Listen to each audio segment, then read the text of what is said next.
Mic रखें वो यहाँ चालू हो। अस्सलाम वालेकुम नाजरीन, मैं साहिल खान और आप देख रहे हैं BBC मेवात। BBC मेवात आज एक ख़ास पेशकश लेकर आपके सामने हाजिर है। हमें उम्मीद है आप इस खबर को ज़्यादा से ज़्यादा फैलाएंगे और कहीं न कहीं उन लोगों के दर्द को भी समझेंगे कि आखिर हमारे क्षेत्र में हो क्या रहा है। जैसा कि आप जानते हैं, दुनिया में कोरोना नाम की महामारी ने सारी दुनिया को डरा रखा है, लेकिन मैं मानता हूँ मेवात के अंदर लोग कोरोना से नहीं मरने वाले। अगर इस मेवात के नौजवानों को खोखला करने वाली कोई बीमारी है तो वो है नशा, जिसमें शराब, दारू, गांजा, अफीम, चरस, कोकीन जैसे नशों का इस्तेमाल किया जा रहा है। और इस पर प्रशासन की कोई इतनी ढील, समझ लीजिए, प्रशासन के सामने आखिर ये क्यों नहीं आ रहा।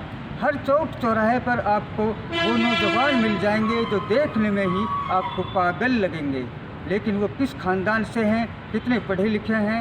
इन पागल लड़कों में भी ग्रेजुएट लड़के भी हैं, लेकिन सब जो इसका एक कारण है वो नशा ही है। तो यहाँ कुछ जिम्मेदार साथी खड़े हैं और बिजनेसमैन भी हैं, वो कि आने वाले वक्त में पार्षद का चुनाव लड़ने जा रहे हैं, जफरुद्दीन।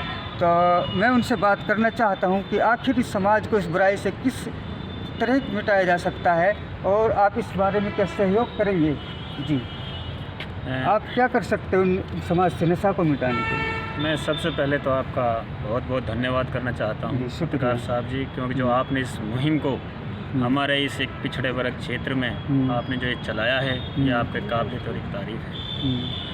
मैं जो इस नशा मुक्ति के बारे में सबसे पहले हमारे माननीय विधायक जी नुहू से चौधरी आफ्ताब अहमद जी ने जो ये शुरुआत करी है, इसका भी हम धन्यवाद करते हैं। अच्छा, आप उसी कड़ी से जुड़कर ये एक एक्टिविटी कर रहे हैं अपने, क्योंकि जो अच्छा मेवात में हमारा में जो अच्छा लीडर काम करना, उसका सहारे करना हमारा फर्ज बनता है। बिल्कुल सही बात है। पहली बात यह है कि जो हमारे इस मेवात में नौजवान साथी और छोटे छोटे बच्चे और युवा समाज की पीढ़ी और नई सोच के युवा जोश जो इस आज इस दंदड़ में अनपढ़ता और इस बेरोजगारी जो हमारे, ये आपको पता है क्योंकि हमारी एक मेवात का पिछड़ापन लगा हुआ है, जो एक अनपढ़ता की वजह से हमारी मेवात का पिछड़ा वर्ग क्षेत्र माना जाता है।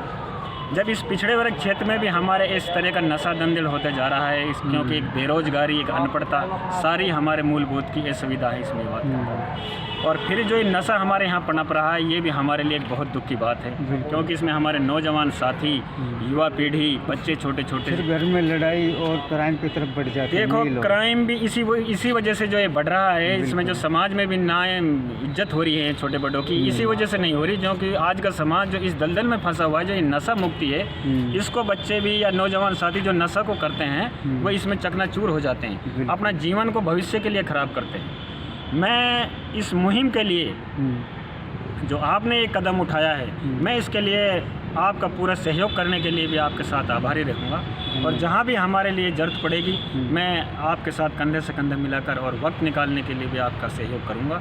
और सारे नौजवान साथियों से, सारे जिम्मेदार साथियों से मैं इस बात का अपील करना चाहता हूँ कि जितनी भी हमारे पास इसमें मदद की जाए, वह हमारे लिए भविष्य में अच्छा है, क्योंकि हमारे पीढ़ी में, युवा पीढ़ी पर इसका प्रभाव पड़ेगा, वह हमारी युवा पीढ़ी के लिए खतरनाक प्रभाव है। ताली बजाओ रे। तो इसी वजह से हमने सोचना चाहिए इस बात को, और जज्बा भी हमें करना चाहिए। बिल्कुल, क्योंकि जब प्रशासन की बात आती है, ये प्रशासन की जिम्मेदारी तो बनती है, मगर जिम्मेदारी हमारी भी बनती है। बिल्कुल बनती, क्योंकि पहले जिम्मेदारी हमारी है, बाद की प्रशासन की है। जो समाज है ये सरकार का सबसे छोटी यूनिट है, यहीं से उठेगा जो। तो क्योंकि जब हमारे युवा समाज इसको मुद्दा को उठाएंगे, घर घर से इसकी आवाज़ को बुलंद करेंगे, तो छोटे छोटे बच्चे भी, नौजवान साथी भी इसको समझ जाएंगे। जी, तो यही मैं आपसे करना चाहता हूं। जो नौजवान इस दलदल में फंस चुके हैं, आखिर उनके लिए क्या किया जाए। देखो, जो ये नौजवान साथी इस दलदल में फंसे हैं, उन्हें नशा मुक्ति से छुटकारा पाना है, केंद्र में शामिल किया जाए। या तो उनको सरकार केंद्र में शामिल करे, दवाई बनाओ जहाँ ठीक हो,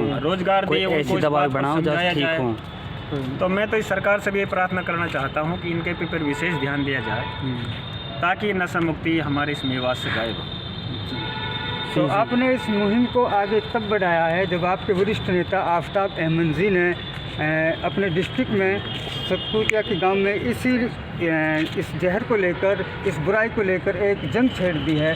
तो उसके आगे आप इस कड़ी को बढ़ाने चाह रहे हैं, ताकि नेता का भी सहयोग मिले और हमारे समाज में भी सुधार आए। देखो, मैं आपको एक बात कहना चाहता हूँ पत्रकार महोदय जी। जी, आगे जो हमारी एक वरिष्ठ या एमएलए साहब हों या मंत्री हों, बिल्कुल। और या समाज के हमारे सामाजिक आदमी हो, अगर इस मुहिमा को छोटा सा समाज में उठाता है, वो भी अच्छी बात है। बिल्कुल। अगर हमारे ये बड़े लीडरों ने उठाया है तो ये भी एक सराहनीय काम है। हमने इनकी सपोर्ट और मदद करनी चाहिए ना, ऐसे काम को तो हमें आगे जाना चाहिए। ये पार्टी और तो पार्टी राजनीति का मामला नहीं है, ये तो हमें उसका मामला है जो इस समाज में जुड़े और इस बुराई को समाप्त करे। बिल्कुल। वो इसमें पार्टी लेवल की कोई बात नहीं, जाति का न पार्टी, ये सारे भाइयों का काम है, हिंदू मुस्लिम सिख ईसाई, इसमें किसी का कोई भेदभाव नहीं, इसमें सारे नौजवान साथियों पे विशेष क्या चलिए सीसी तो सीसी का नाम नाजरीन, जैसा कि आप जानते हैं मेवात में शराब का ही नशा प्रचलित नहीं है। शराब के साथ में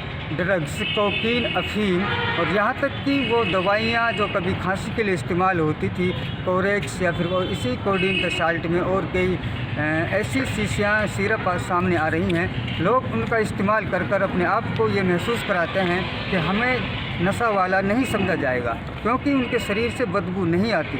लेकिन एक ना एक दिन शरीर की जो हालत हो जाती है, उनके दिमाग का जो सिस्टम बिगड़ जाता है, वो खुद को खुद बयान देना शुरू कर देता है कि हाँ, मैं शराब पीने वाले से भी ज़्यादा गिरा हुआ हूँ, वो खुद मान लेता है। तो ऐसे युवाओं के लिए समाज कल्याण विभाग है, नशा मुक्ति अभियान के जो चलाया हुआ है, उन लोगों के लिए फ्री में अस्पताल में इलाज चल रहा है। और आप लल्लड़ हॉस्पिटल के डायरेक्टर से इस पर बातचीत कर सकते हैं। और चौधरी आफ्ताब अहमद जी का भी खुला ऐलान है, वो इस मुहिम में बिल्कुल साथ देंगे। अगर उन्हें बाहर के बड़े डॉक्टर भी बुलाने पड़े, जितने भी बजट की ज़रूरत होगी, हम वो सब कोशिश करेंगे। तो नाजरीन, हम आपसे फिर अपील करते हैं, और अपील हम आपको हृदय की गहराइयों से करते हैं। अगर आपके पड़ोस में, आपके घर में कोई नशे में डूबा हुआ है और घर बर्बाद हो रहा है, तो उसे सहानुभूति के साथ अपने साथ जोड़िए, उसके दिल की तकलीफ़ को समझिए। ये बेरोज़गारी से परेशान है या फिर इसके घर में कोई और चिंता वाली बात है जिसकी वजह से इस दलदल की तरफ बढ़ता जा रहा है, नशा में आदी हुए पड़े। तो इनके लिए आखिर क्या कदम होगा? उनके लिए रोज़गार दिया जाए तो शायद हो सकता है वो उस चीज़ को भूल जाएं। लेकिन जिनके खून में आगे तक ये नशा बस चुका है, वो बिना नशा के हाथ पैर भी नहीं हिला सकते। इसलिए हमें उनको भी लाना होगा, क्योंकि वो इंसान हैं, इसी ज़मीन के बेटे हैं, हमारे भाई हैं। हम अपनी आंखों के आगे नौजवानों को तड़पते हुए नहीं देख सकते। लत में पड़ गए। तो इसलिए मेरे भाइयों, पूरे समाज को एकजुट होकर हमें नशे के खिलाफ मुहिम चलानी है। जिस गांव में, जिस दुकान पर नशे की दवाएं बिकती हैं, उसके खिलाफ आप डीसी के लिए रिपोर्ट कर सकते हैं, तुरंत एक्शन लिया जाएगा। जो गाँव में शराब खाने खुले हुए हैं, उन पर भी पूरी पंचायत इकट्ठा होकर अगर एक प्रस्ताव पास करती है, वो सील कर दिया जाएगा। अगर पर ये जागरूक लोग हो जाएं तो ग्रामीण हैं, किसी भी सट्टा हो या फिर शराब हो या फिर और कोकीन वगैरह जैसे सूखे नशे हैं, उन सबको अपने गांव से दूर करने की क्षमता पंचायत के अंदर है। तो पंच, सरपंच, आदरणीय सभी लोगों से कहना चाहता हूं, आपको सामने आना होगा, तभी इस मुहिम का हमें असल उद्देश्य मालूम होगा और हम उस हद तक पहुंच जाएंगे जिसके लिए मेहनत की जा रही है। नशा वैसे मेवात ही नहीं, पूरे देश में फैलता जा रहा है। कोरोना की बीमारी से भी ज़्यादा लोग नशे से मर रहे हैं। अब आप देखेंगे आगे चलकर जो नशा मुक्ति अभियान चलाया हुआ है, इससे कितने बच्चे सुधरते हैं और कहाँ तक लोग जागरूकता होते हैं, ये एक अगली बात है। तो नशा मुक्ति अभियान से जुड़ी और मेवात सुधार से जुड़ी हर छोटी से छोटी खबर के एक एक कण को देखने के लिए आप BBC मेवात से जुड़े रहिए। मैं साहिल खान, कैमरामैन भाई साहब के साथ।